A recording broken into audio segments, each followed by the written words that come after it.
Hello and welcome to the Daily Space for June 18th, 2018. My name is Dr. Pamela and I will be your host today as we take a fast-paced journey through all that is new, or at least some of what is new, in astronomy and space science. Prepping for today's episode was a little bit difficult because there is breaking news still going on.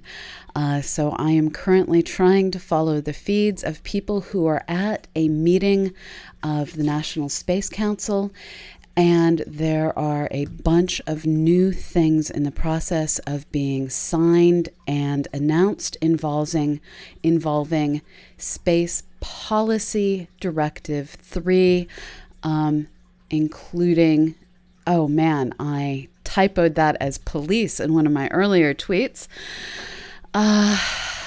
Space Policy Directive number 3 now going on. So this particular meeting this morning, since it is still going on, I'm going to try and bring you, I typoed that it should be space policy. They also discussed building a space force. My brain combined those into one thing. I probably need to respond to that online. So, yes. Note, Freudian slip on last tweet. Space Policy Directive and a new space force got typed as a non-existent space police. So sorry for the confusion. Okay, so while that meeting is continuing to take place, yes, they are planning to militarize space. While this meeting continues to take place and we continue to get new information on that, I'm going to cover our first story for the day in hopes that the space policy meeting will wrap up while I bring you that. So coming to us about Mars, which is a safer discussion maybe. Thank you so much for the new follow.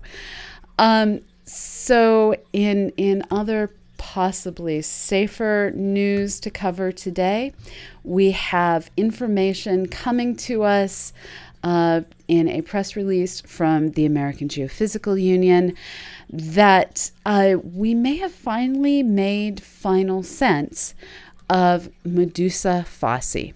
This is a strange-looking formation located on the red planet. As you can see in this suite of images, we have this weird, uplifted, flat region surrounded by a bunch of little tiny mounds.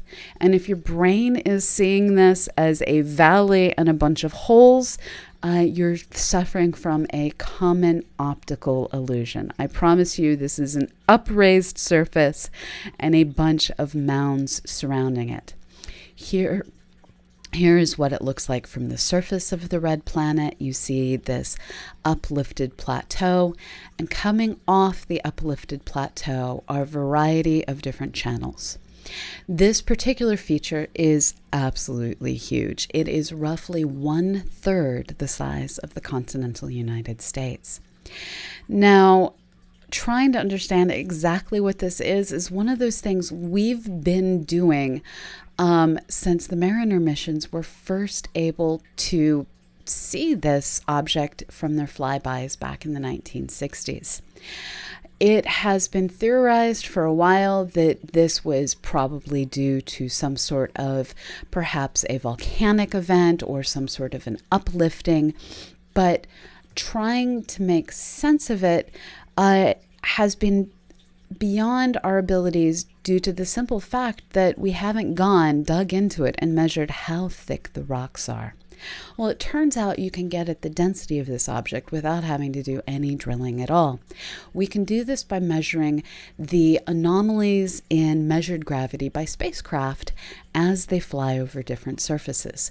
By maintaining radio signals with spacecraft as they orbit the red planet, we're capable of seeing in the Doppler shifting of this radio signal, we're capable of seeing slight increases in the gravitational pull and decreases in the gravitational pull of the planet. By combining these measurements of the gravitational pull of a surface with our height maps of that surface, we can get at what is the density of the material between the spacecraft and, well, where our observations are being made. Or rather, between our spacecraft, which is making the observations, and the center of the red planet. Recent work to analyze these kinds of radio signals coming from spacecraft have shown that the material in Medusa fossae is actually extraordinarily porous. It has a lot of air in it, is another way of thinking it. Now, this isn't air like on Earth. This is empty space filled with the atmospheric composition of Mars. And when you have rock filled with empty space, well, often the best way to explain it is to look to volcanic eruptions. As material from volcanoes moves across the surface, as it dries rapidly, as gases within that rock escapes, you end up with, well, pumice, the kind of stuff that you often use to scrub your feet, remove calluses. Pumice stone is thin, airy. It can actually float on water in some cases, or in this case, create a finger of material reaching across the Martian surface. And it appears that the cones transitioning away from the Medusa fossae formation are actually made from rocks and lava that was tossed up into the air and came splatting down in these bulbs that you see forming mounds all around Medusa fossae. So this gives us a new and picturesque, given the pictures that we're getting from Hawaii, understanding of exactly how this formed. So imagine, if you will, Kilauea in its current volcanic eruptions, giving off so much lava that it creates a plateau 1/3 the size of the United States. And there is so much energy in the volcanic eruption that globs of lava that form massive hills are thrown down all around beyond where that tongue of lava was seen to flow across the Martian surface. This new dramatic understanding it's important to understanding the history of Mars, to understanding when was there volcanism, what kinds of volcanism was there. And what's kind of awesome, and what is something you can help with over at CosmoQuest.org, is measuring how old this, well, plateau is by counting the craters on top of it. The only craters that have had time to form are the ones that formed after the volcanism took place. So we can look at the region surrounding this volcanic tongue, and we know it is older if it has more craters. We can then count the craters on the volcanic tongue, and we can see it is younger, and we can thus, by counting craters, get a sense of when different surfaces formed in Mars history. You can help us in counting the craters, measuring their locations, by going to CosmoQuest.org and clicking on the big picture of Mars. I hope to see you there. Now, going over to today's breaking news. As I said earlier, there is an ongoing meeting of the National Space Council. Currently, it appears that NASA Administrator Burdenstein is addressing the council. The meeting actually included an address from President Trump. I'm scrolling back through coverage of this. so I can make sure that I get you everything correctly. I've been following the coverage of both Parabolic Arc and Jeff Faust on Twitter. So the Space Policy Directive 3 was signed by the president today. It includes space traffic management being something that our nation is being asked to create. So just like we currently have the FAA to handle, well, actually the FAA handles both space flight and because it has to fly through the areas that aircraft fly through, as well as aircraft that are flying at altitudes between 1,000 feet and, well, pretty much everything above that.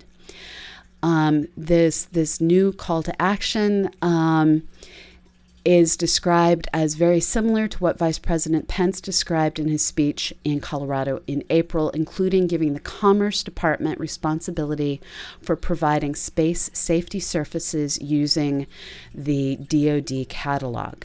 So that was a quote from Pace from Jeff Faust. So it is a bit of a game of telephone. The president did address the Space Council and talked about how now, in addition to the U.S. Air Force, we are also going to have a U.S. Space Force. We are, according to Trump's comments, going to be creating a sixth branch of the military that will have jurisdiction in outer space.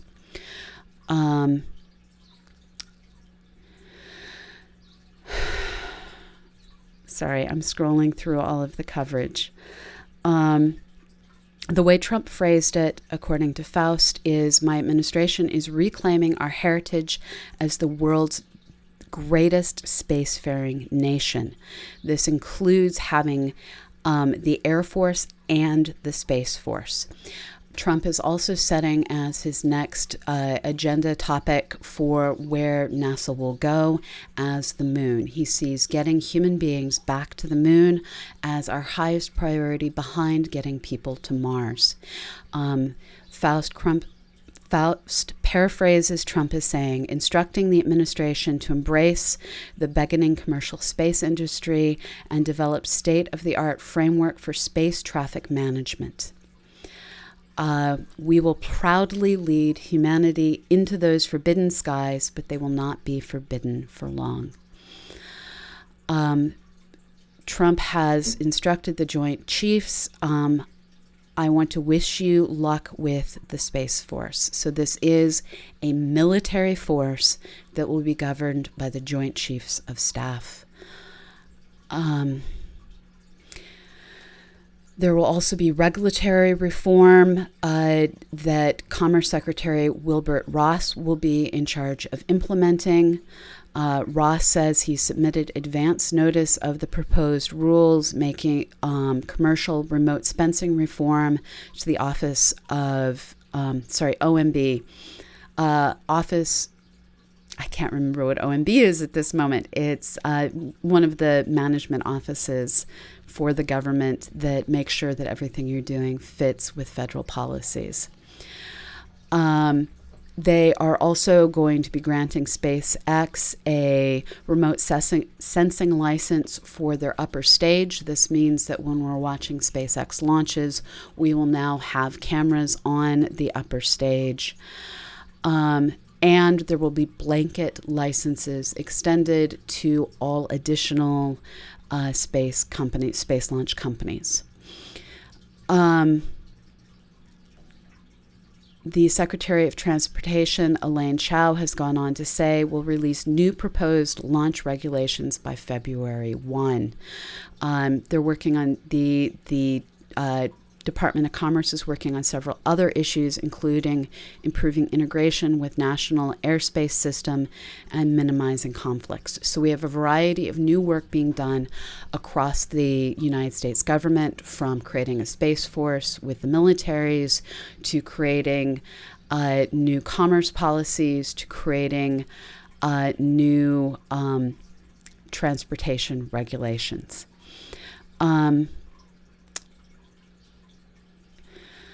Trump said that if Burdenstein doesn't, I'm trying to figure out how to paraphrase this best. If Burdenstein doesn't get his job done, he'll be fired in 2 minutes flat. And then Burdenstein had to take the pulpit, where he says, we have very serious conversations about making low Earth orbit commercialized.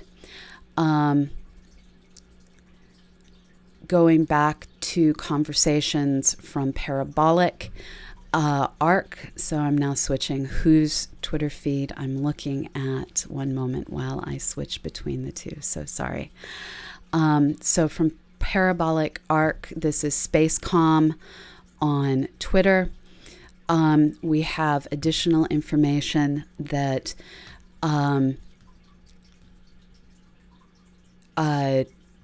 the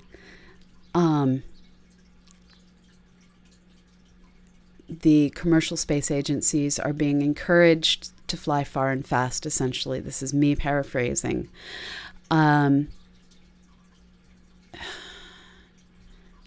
Scrolling through. So parabolicarc.com, this is Spacecom on Twitter, is noting that Trump complained about United Launch Alliance's high prices. I'm seeing other reports that Trump said he's uncomfortable with Boeing and Lockheed working together. And Trump is calling for us to outcompete China in space. This is a reminder for me that China does have a manned space agency. They're in the process of constructing another space station. They've had space stations in the past. Trump is also encouraging as Spacecom puts it, billionaires obsessed with their rockets. He's saying, Trump said, if you beat us to Mars, all the better. Trump is instructing his administration to update regulations and embrace commercial sector. This is part of the motivation behind the space traffic management being part of the space policy agreement. Going through the coverage.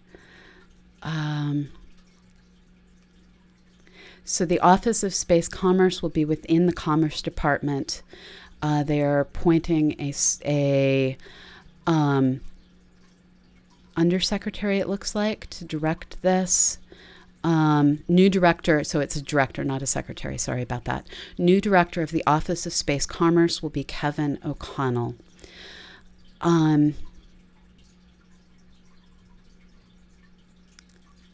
There's a lot going on, and it's flying kind of fast.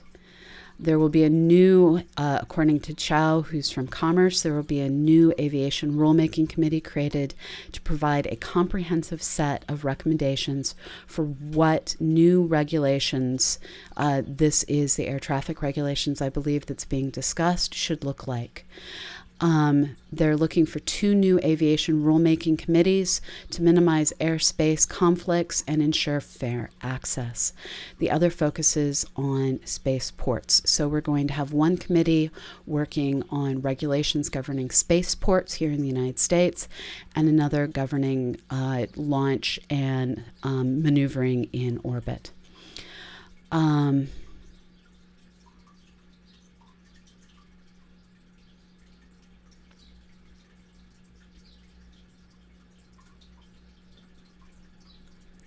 Sorry, trying to get through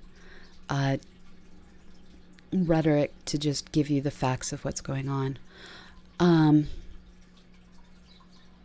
So they're looking at, according to Bridenstine, NASA will take shots on goal using 6 or more commercial companies to deliver payloads to the moon. Not all missions will succeed. In hockey, a team might score 3 times with 35 shots. In soccer, the percentage is different. I leave it for the listener to interpret that analogy. So Scott Pace with Space Policy Directive 3 overview. It's currently an interagency process with a commercial focus. This story is ongoing. I'm kind of not sure what to say. This is all focused on the United States becoming number one internationally, and dominating space commercially, militarily. I'm not seeing a lot of science being discussed here, but that may simply be what's in the coverage. All of us are waiting to get our hands on this particular document. I look forward to seeing commentary that I know will be coming from the Planetary Society, and I would encourage all of you to follow the Planetary Society blog. They do have policy experts there who I suspect will be addressing this shortly. So that was a whole lot to digest. I know my brain is still working on digesting this. I'm going to scroll back, look to see what you guys are asking. I'm simply scrolling through looking for where people have highlighted my name. So asteroids, no, there is no plate tectonics on Mars. This kind of formation, it was thought could have been formed by wind or water. So the question was wind, water, volcanism. And now, thanks to our understanding of the density of the material, we know for certain, or as certain as we can without drilling into it, that this is a volcanic formation.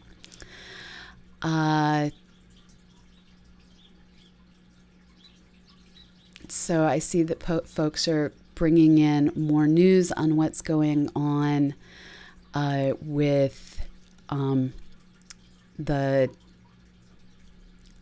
news. I am somewhat limited in what I can say since I'm not actually there.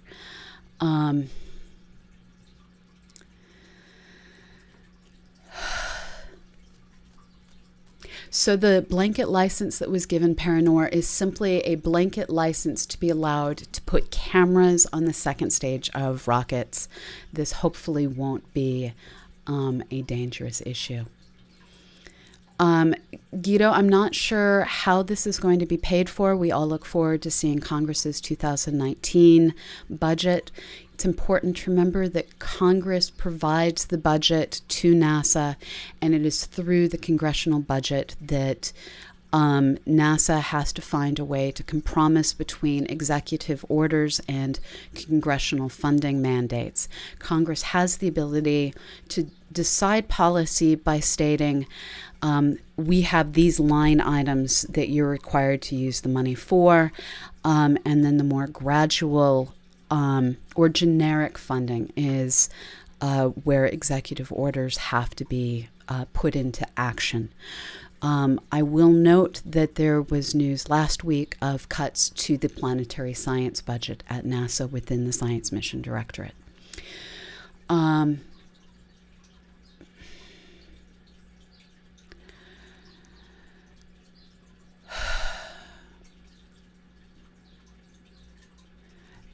You're right, Paranor. It's going to take days for a complete transition. So Peter's asking, wouldn't it have to be a world space force? This is actually something that I have a question about too. I thought there were international agreements to not have this level of militarization, just like we have agreements for Antarctica. I'm not sure. I will admit my original plans in university were to do an undergraduate degree in international relations and a law degree and go into international space policy. And at this moment in time, I think my job as an astrophysicist is much easier. Insight will reach Mars in November. Thank you for that question, Thomas. Insight will get to Mars November, I believe it's 26th. we will cover that live here.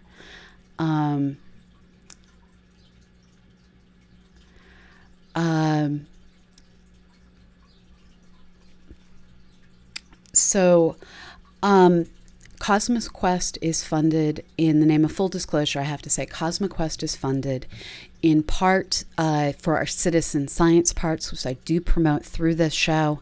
All of our citizen science efforts are funded majority, but not in whole, by NASA through a cooperative agreement. Let me give you the number on that so I can give you the full disclaimer.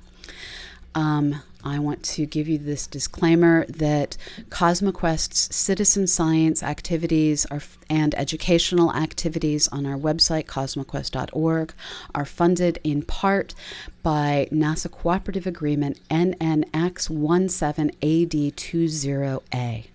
I am recording the daily space as part of CosmoQuest. However, I am not billing my hours for this, and we are using either private equipment or equipment that was purchased thanks to the generous donations of people who have given to support CosmoQuest over the years. So this show in particular is funded thanks to user donations. But I do need to take care and make sure you know CosmoQuest in part does receive its funding from NASA. I am getting this news live the same time as all of you, and I have to admit that it's all a bit brain hard to take in. I would encourage you to go follow the coverage. There isn't really a hashtag for this that I have found yet. Go follow the coverage on Twitter. That there are many good people covering this live. Jeff Faust seems to have the least political coverage, perhaps. NASA Watch is also covering it. I'm now scrolling back through what NASA Watch had to say, seeing if there's anything new. He's commenting that the operative word for today is Space Force. Trump says we will lead humanity beyond the Earth. It's the same quote as before, beyond the Earth to forbidden skies, who will soon no longer be forbidden.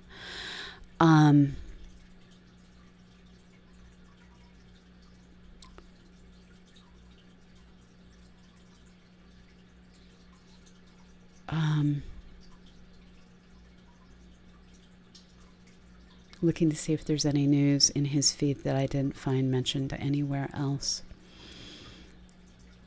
So he's reporting the news of the camera slightly differently. So from NASA Watch, Ross mentions issuance of a blanket license for all SpaceX second stage camera imagery through 2019. This is unprecedented. So I'm unsure if the second stage blanket license for cameras is for all commercial space operators or for SpaceX commercial space missions. I'm unsure.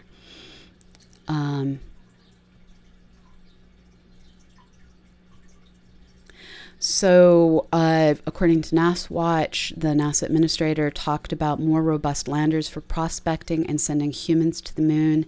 He said that the Lunar Gateway to more portions of the moon. So the Lunar Gateway is a project that I believe is a Lockheed project, but I could be wrong on that, that will be positioned in cislunar space to serve as a jumping off point to both have better travel from Earth to the spaceport to, the deep spaceport to the surface of the moon and beyond.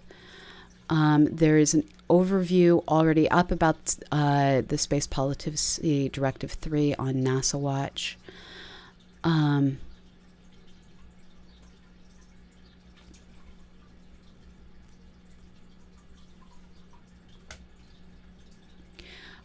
Squires said to the group that humans versus robots debate is based on a false premise. Moon is ideal place to practice for going elsewhere and has science merit on its own. I'm looking to see which Squires this is. This is Steve Squires. National Space Council has a panel speaking: Lois Proctor, Steve Council, John Vellinger on space and exploration. So this is a ongoing activity. I can't actually be part of it. I'm going to encourage all of you to go follow on Twitter the same way I am. I'm sorry that I don't have better coverage, and I encourage you to stay tuned to the expansion of the policy and what it means, editorials that I'm sure will be coming to us from many sources. It's an interesting day in space science. There is a call to return to the moon, to use it as a jumping off point to go to Mars. President Trump has encouraged the billionaires who are obsessed with their rockets to keep going and keep exploring, and has said it is okay if it's the billionaires that get us there, and has assured us that the U.S. government will be able to lease pieces of Mars and the moon at reasonable prices. I'm not sure what to make of all of this yet, and how this fits into the context of international space policy and international law, and how this will affect our relationships with other nations for exploration and science. NASA Administrator Burdenstein is part of this and is already setting forth to work on interagency policy and regulations that will be developed to govern a new sixth military, which will be the U.S. Space Force, to introduce new policies governing space aviation, and new commerce directives to govern low Earth orbit for commercial purposes. It's a lot. It's a lot. I'm not quite sure what else to say, other than I'm here for the science. And I would ask all of you to not try and process too much into this until we see the final regulations and see the final discussions on what this all means that will be coming to us from the space policy translators. So go forth and do science. Go forth and know that at CosmoQuest, we are a apolitical organization as much as we can be, that is dedicated to encouraging you to learn and do science with us. If you go to CosmoQuest.org, we currently have a call to action asking you to help us map out the moon. Currently, we have a call to action for you to help us map out Mars and Mercury, to help us feed new data to our science teams, trying to uncover what all the features we see on these two not so distant planets actually mean. So please go to CosmoQuest.org and do science. I'm not really in a position to talk more about these directives that we're learning about. So go do science, go learn science, go look up.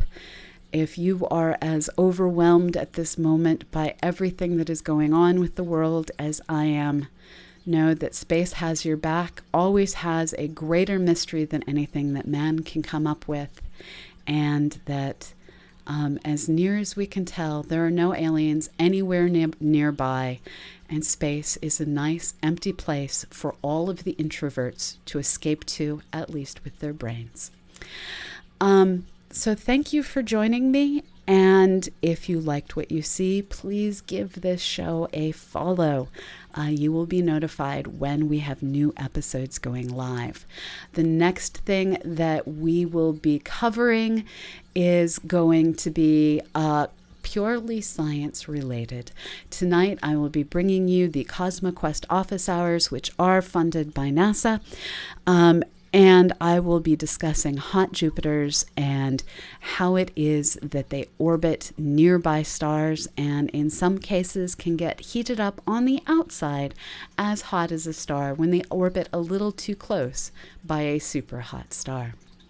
So thank you for the bits, AstroWise, and everyone else. Remember that the Daily Space is sustained through you. Your subscriptions are what keeps us going, and every bit really matters. So I will be back here tomorrow at noon, and hopefully we'll have a full lineup of science to bring you. So this has been today's episode of The Daily Space. We are part of CosmoQuest, which is funded through multiple sources, including donations. Thank you so much for everything you do. And remember, go outside, look up, and have a fabulous morning, evening, or afternoon wherever you are. Bye-bye.